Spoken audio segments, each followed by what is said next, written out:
So what you just witnessed right there is video that should have made the national news. It is a man, a Honduran national, who entered this country illegally under the Biden administration's open borders policies that, by the way, he expressly campaigned on, encouraging things like asylum fraud because he wanted these people to, quote unquote, flood the border because that's who we are. I would, in fact, make sure that we immediately surge to the border. All those people are seeking asylum. They deserve to be heard. That's who we are. We're a nation that says if you want to flee and you're fleeing oppression, you should come. And in this video, it allegedly depicts this Honduran national carrying a Chinese immigrant who actually moved from New York to Houston, Texas in order to get a job for better pay, according to the allegations. And essentially, he took her passport and ended up locking her in a room that he boarded shut over the course of days. And this was likely a part of a broader human smuggling / human trafficking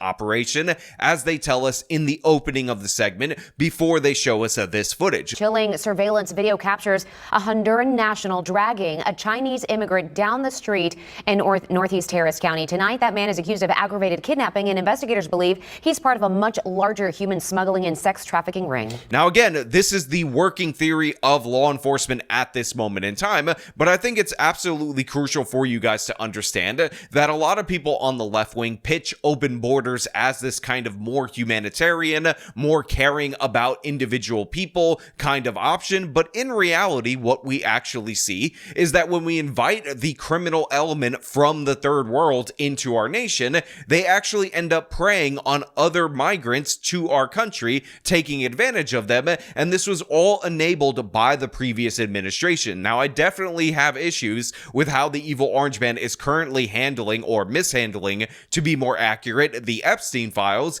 but in reality, the crackdown on the border in order to cut people like this Honduran national off from access to more migrants in order to smuggle and basically force into trafficking, I think is absolutely a good thing and definitely worthwhile, even though, again, we need to see what is in those Epstein files, make no mistake about it. But this is what we're going to talk about today. But before we get into all the details of this case, I want to thank everybody who supports this channel via actualjusticewarrior.com/join. Give me the money. Give me the money.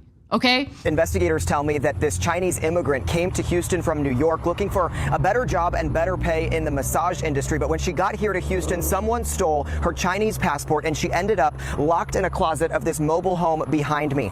Then investigators say that this surveillance video that we're about to show you helped them be brought to this location. It is disturbing. So I want to make something 100% clear for everybody out there in the audience, because I want you guys to understand that the local news media is essentially repeating the account that, of course, is supported by the video evidence from the Chinese national who ended up having her passport stolen, who is allegedly lured to Houston, Texas by this Honduran national who likely has a lengthy criminal history. And again, according to the video, seems like he's caught dead to rights. That being said, we should not take her account as 100% factual on face value, because some of it just doesn't make sense. The idea that this was a regular, ordinary person who happened to be a Chinese national, who happened to be working in New York in the quote-unquote massage industry, that ended up being lured through shady means to Houston, Texas to get better pay in the massage industry, just does not ring true. It is very likely that this woman, who also likely has some questionable immigration status, in my opinion, although we will see as this case develops, was already working as a prostitute in the city of New York, ended up moving to Houston with the promise of pay, and inadvertently ended up being forced into a sex trafficking operation to which she did not voluntarily want to participate in. I don't want to diminish her as a victim, but it's very important for us to understand that the story that is currently being told just doesn't make all that much sense. And if you know anything about the Asian massage parlors in New York City, then you understand that this is very sketchy, obviously, because you would get paid more more for a regular ordinary massage in the city of New York than you would in a city like Houston, but maybe you make more money under the table if you're actually participating in an illicit industry. So I just want that to be clear. I want to be 100% fair in my coverage of this, give you my opinion. Obviously, if we have evidence that this woman was legitimately working in the massage industry and legitimately was lured by a Honduran national for what she thought was legitimate work, then that will be changed in the future when I do a follow-up video to this. But as of right now, I don't 100% believe her account, even though the video evidence and the fact that the police actually found her in a boarded up locked closet in that mobile home is supported by facts. Again, you could be committing a crime, you could be working as a prostitute, and then be kidnapped into human trafficking. That is video from Monday, the 44-year-old woman being carried down the street here after she tried to run away. Tonight, 22-year-old Jose Carcamo, a Honduran national in the country illegally, is in the Harris County jail with an ICE detainer. The Harris County Sheriff's Office got called here because of that video. They found the woman locked in a closet of this trailer with a board screwed across the door. So this is the image of the suspect right here, who is currently accused of this kidnapping, currently accused of this false imprisonment, and currently suspected of participating in a much broader human trafficking operation. And I just want to point out that one of the most crucial lines in this local news segment was said right here. Tonight, 22-year-old Jose Carcamo, a Honduran national in the country illegally, is in the Harris County jail with an ICE detainer. Which is that he's being held on an ICE detainer at this moment in time. And this is absolutely crucial because it shows you the difference between sanctuary cities and sanctuary states and non-sanctuary cities and non-sanctuary states. Because again, like I said earlier on, it is very likely that the woman who is currently being victimized has a questionable criminal history or a questionable occupation that could ultimately end up leading to this case falling apart, or him getting a plea deal down to a misdemeanor case, or he could exchange information about a broader criminal network that could lead to him getting a plea deal on a misdemeanor. And if not for the ICE detainer after he served his time for that misdemeanor, guess what? In a sanctuary city, he would be back on the streets to re-offend again. And he's already shown himself to be extraordinarily bold and violent, and obviously totally lacking in care for other humans. So this is somebody we definitely don't want on the streets, let alone in our country. So the fact that he's currently being held on an ICE detainer and likely will be turned over to ICE is a good thing. And in sanctuary cities and in sanctuary states, he would be just released back onto the streets to re-offend again. The woman told investigators she'd been held captive for at least 5 days, maybe longer, and she didn't remember the last time that she ate. She also claimed that Carcamo sexually assaulted her multiple times inside of that trailer. And she came from New York before that. Her first stop in Houston, though, is where investigators say she had her Chinese passport stolen, and that's a location that investigators are still trying to figure out. So again, when you hear this particular account that this man not only kidnapped her, locked her in a closet, boarded up the closet, but over the course of days, in some of the reporting 5 days, gave her very little food and water, and then took advantage of her sexually, you should realize that open borders, despite what we're told by the left-wing progressives, is not in fact the more humanitarian option. It is not in fact the way to go, because what you have right here is somebody who definitely should not be in this country, taking advantage of a woman who maybe shouldn't be in this country, and this is not an ideal result or an ideal life for this woman who, again, immigrated to this nation and allegedly just came to Houston for better pay. Again, I suspect in an illicit industry. But obviously, even if she was working in an illicit industry, that doesn't mean that she should be subjected to this kind of rampant criminality. And we definitely 100% shouldn't take the chance